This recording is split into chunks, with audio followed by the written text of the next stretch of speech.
Hello and what is going on, lovely people of the internet? It is Hoop Money here with another video for you guys today. Today we are going to be going over GameStop stock, and we're going to be doing a fundamental analysis of this stock as well as a technical analysis of this stock. I did not do as much research as my other videos. This is more of like a quick one just to prepare you for the next trading week of GameStop. However, I am looking at the long-term picture of GameStop as well, and let me tell you, it's not as bad as you think it's going to be. So I actually think this one is kind of decent long-term, even at these price levels. But we're just going to discuss later on what's going on, and basically we're just going to get it right into it. So without further ado, we're going to get right into the video. Make sure you guys subscribe to the channel, turn on post notifications, because we make content like this almost every single day. And the number one thing you can do for me is to actually like the video, because liking this video helps spread this content to other people on the internet. So if you enjoyed this content, you want to see more of this content, make sure you like the video. So without further ado, let's get right into the analysis.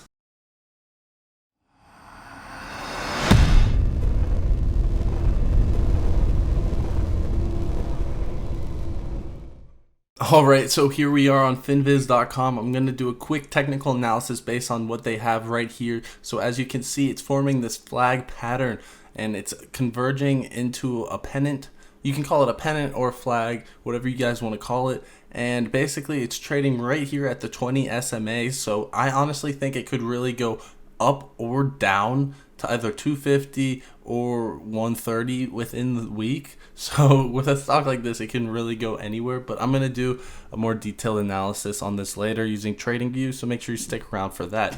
So let's just take a look at some of these numbers right here. So my favorite one right here is price to sales, which is basically their best ratio. So they actually do have a lot of revenue, and being a $12 billion company, they get about $5 billion in revenue a year. So that's pretty good. Obviously those numbers are a lot more attractive when the stock is trading below $1 billion in market cap, which it was for the longest time over here in 2020 before it blew up out of proportion to the moon. And as you can see, it's up 4,000% in the last year, which is absolutely insane. And guys, I'm going to tell you right now that I can never recommend a stock that's up $4,000 in a year for the long term. However, GameStop is a special case.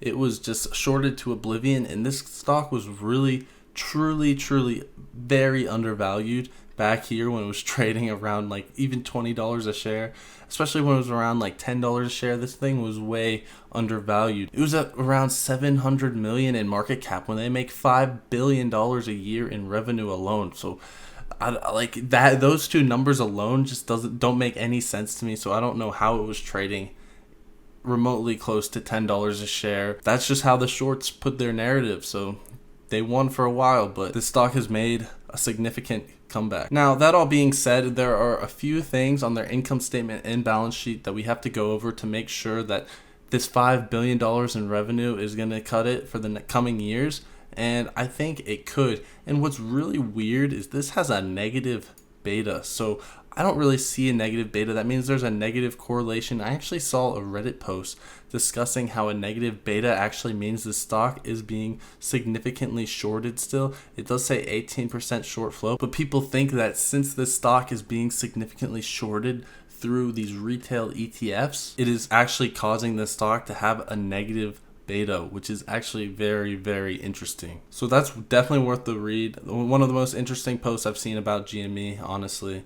And yeah, so everything else here, price to free cash flow, that's pretty atrocious. Price to book value, that's pretty atrocious as well. And a lot of this has to do with its debt and some of its liabilities, such as its retail location. So we're going to get into that as well. And we're going to talk about what GameStop can do and what we are going to be looking for in their future earnings in order to see if this company will actually perform in the future, or if they're just going to end up getting squashed by their debt and their liabilities. But basically their liabilities are the only thing that's holding them in the way from actually being a very profitable company. But short term, their liabilities shouldn't really even be a huge issue. Their current ratio is 1.2, so they have everything covered in the short term, and long term is what we're going to be looking at, because we want to know if we should invest in this stock in the long term.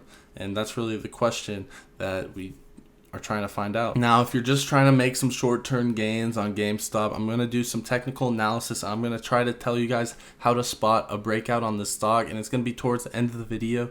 So make sure you guys skip to that part if you only want to hear about that. If not, I'm going to go over more in depth of what this company's got going for it and how it can be a good long-term play and what we should look for in the future earnings reports. Now, one thing to point out is basically the paper hands of these directors. They sold in January at a cost of around $30 a share. Like, imagine selling at $30 a share when this thing goes up to $400 a share like a few weeks later. But anyways, enough with the paper hands there. We're going to talk about the income statement. So this was what I was saying. The revenue is at $5 billion a year, which is pretty good for any company, and like that's a lot of revenue, and especially since this company was worth under $1 billion in market cap, that was pretty remarkable for a company that's under $1 billion in market cap, which is why people like Roaring Kitty saw this immense opportunity. Because why is this company being shorted like crazy if they have this much revenue? You can take care of things like debt, but revenue isn't just going to go away, especially with a company like GameStop that has all these connections in the video gaming industry. There's so much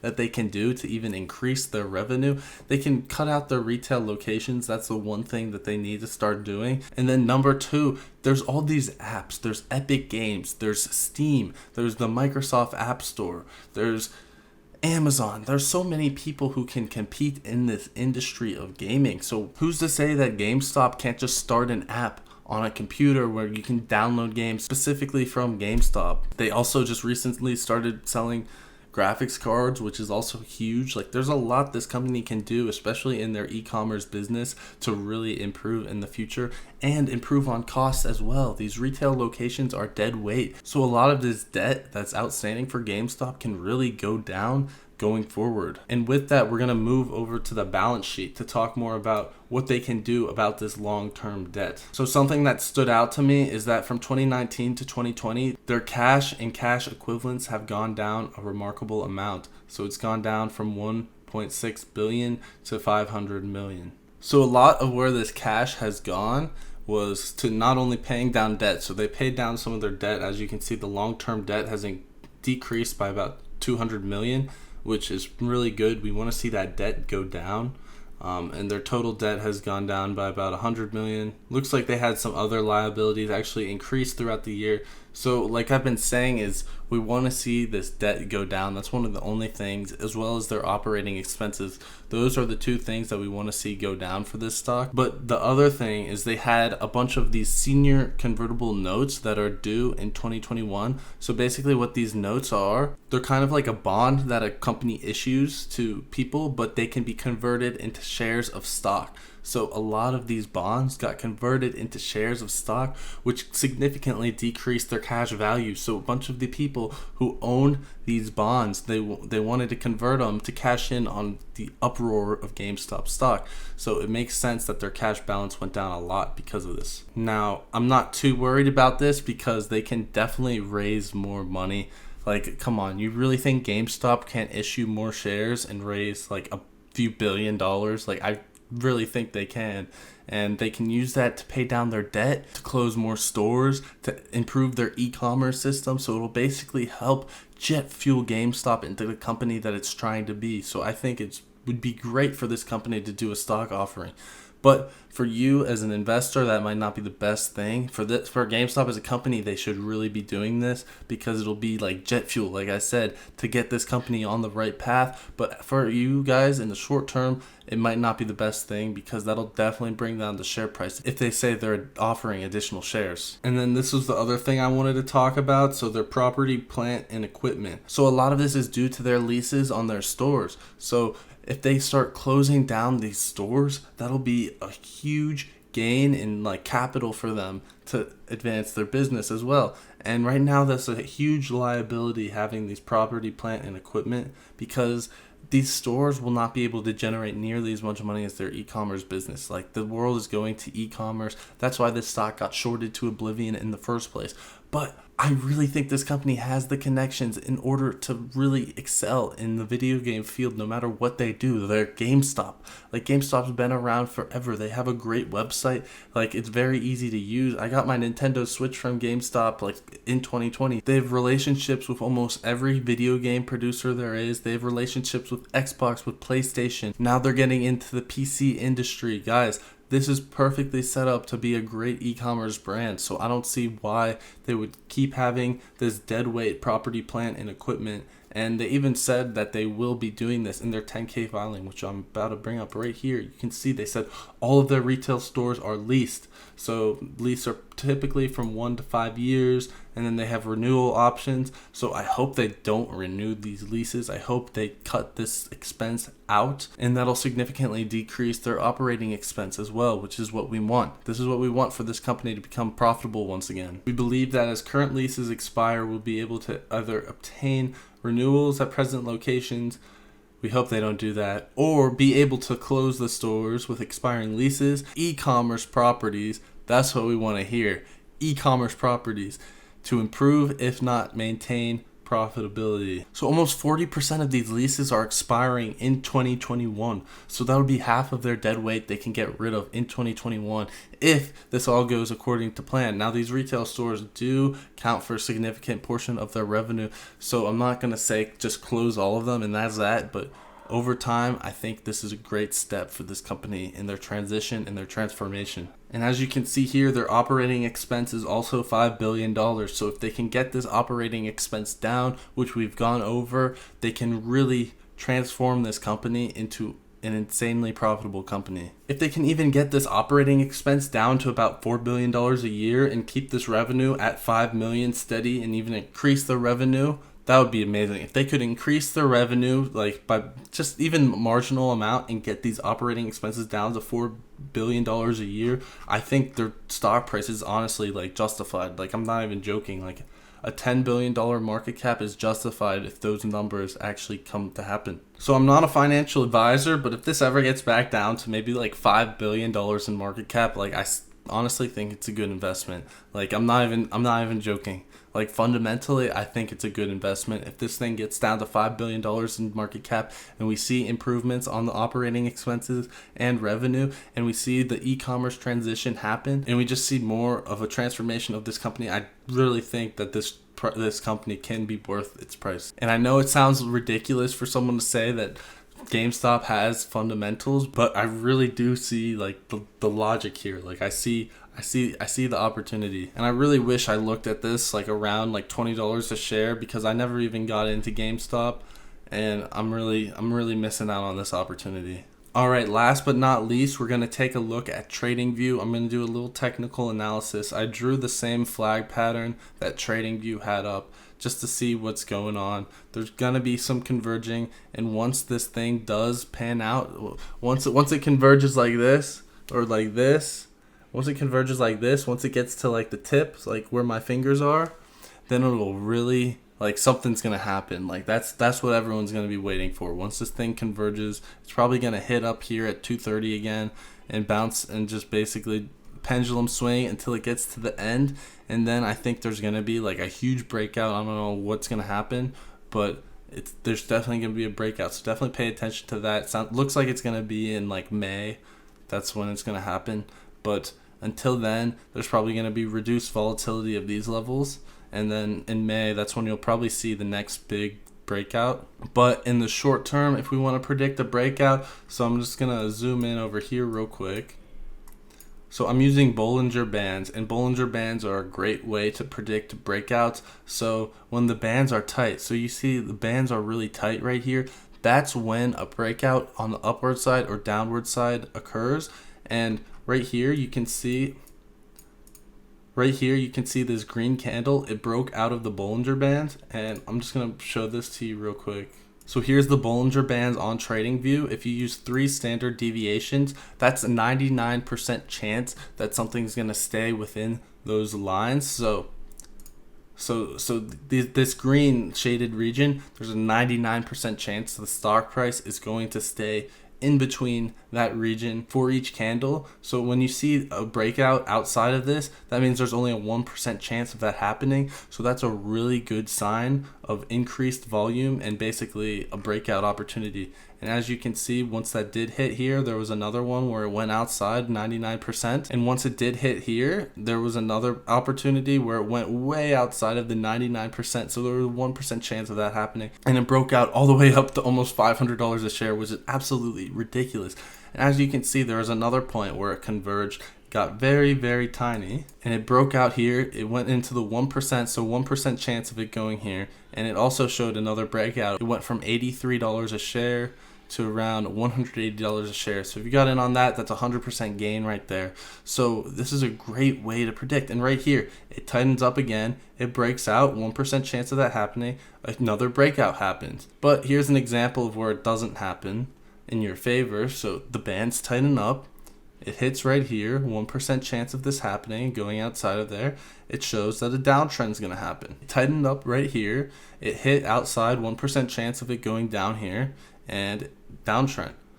And now it bounced off this line. It bounced off the 200-hour moving average, and now it's back in an uptrend. So since it's wide open right now, there's a lot of volatility, and it can either go up to 220 or down to 94. I don't think it's going to go back down past 126 just because that's where the 200-hour moving average is. However, it could go within this range. So if you guys want to day trade this stock, my recommendation, and it's not a recommendation because I'm not a financial advisor, is to wait for these convergence points. So wait for the volatility to go down a bit. Wait for people to stop talking about it as much, because that is when a breakout can happen. When these Bollinger Bands tighten up, that is the perfect opportunity to wait, to pounce on a breakout. And as soon as you see this go inside the 1% zone, that's the time to buy. You see it pop outside the 1% chance zone. Time to buy. So wait for the Bollinger Bands to converge, wait for it to get to the 1% zone, and then buy. That's how you trade this stock, all right? I'm going to tell you right now, that's how you trade it. In between, it's so hard to predict what's going to go on, but as I showed you, almost every single time it went to the 1% zone after tightening up on the Bollinger Bands, it broke out, and you could make 100% profit almost every time that happened. So that's how I'm going to say how you should day trade this stock if you guys want to do this. But by showing you guys how to do this, I'm not guaranteeing that you guys make any money by doing this. I don't personally day trade this because I know that it's super risky to do this. The implied volatility on this stock is absolutely ridiculous. So definitely be careful if you want to day trade this stock. That is my warning right there. Now another indicator could be the RSI. As you can see right here, RSI hit below 30. It broke out a little bit, but not too much. Right here again, broke out a little bit, not too much. I don't think RSI is the best indicator for day trading. I've done it before. It's honestly hit or miss. I think this Bollinger Band strategy is much better personally. And there's a lot of technical analysis you can do, especially on a stock like GameStop. Like, I'm sure people are literally painting the Mona Lisa on this chart, and that's great. If it works for them, that is great. But a lot of day trading honestly can just be due to news, due to volume, due to just general volatility, and no one really, it's a completely random pattern that this goes. So anyone that says they know exactly what's going to happen to a stock, just don't trust them. They probably just want your money. So that's all I'm going to say right now. They probably want your money. I'm showing you guys like some technical analysis. And keep in mind, I have 2 degrees in finance, including a master's degree, and I never once got taught technical analysis. So fundamental analysis is your friend. Fundamental analysis is why this stock blew up in the first place. So keep in mind that fundamental analysis is definitely way better than any technical analysis that you can do if you want to be a good investor. That's all I got for the video for you guys today. I hope you guys learned something. I hope you guys learned something about their income statement, their balance sheet, their fundamentals, their technicals, everything you need to know. I didn't really talk too much about the company because it's GameStop. You don't really need to talk about it too much. It's literally GameStop. I assume if you're watching my videos, you've probably been to a GameStop before. Like, they're everywhere. Everyone knows what a GameStop is. Everyone knows what they do. So I'm just going to skip that part for this video. But I really do hope you learned something about this company from watching this video, because that's basically my job, teach you guys about the financial systems and just what's going on in the world of finance. So we make videos like this every day, so make sure you subscribe to the channel. We talk about these other hyped up stock that people want to buy, but they don't know necessarily if they're a good deal or not. So I'll tell you if they're a good deal fundamentally. That is my job. So subscribe to the channel if you want to see more of that and be an informed investor. And remember, liking the video is the number one thing you can do for me. If you guys have not already signed up for WeBull, there's a link below to sign up for WeBull, where if you deposit $100, you get 2 free stocks. And these stocks can be valued up to $1,600 a stock. You can get a stock of Google. So you might as well do this if you haven't already. I've done it. I got about $60 worth of stock. I didn't hit the lottery, but you can hit the lottery on this, so you might as well. I put $100 in, got $60 worth of stock, so you might as well do it. That's a 60% return. That's probably a better return than you can get on GameStop if you day trade it. So, you know, it's free money. You might as well do that. And that's all I got for the video for you guys today. I hope you guys enjoyed, and that's going to be it. Peace!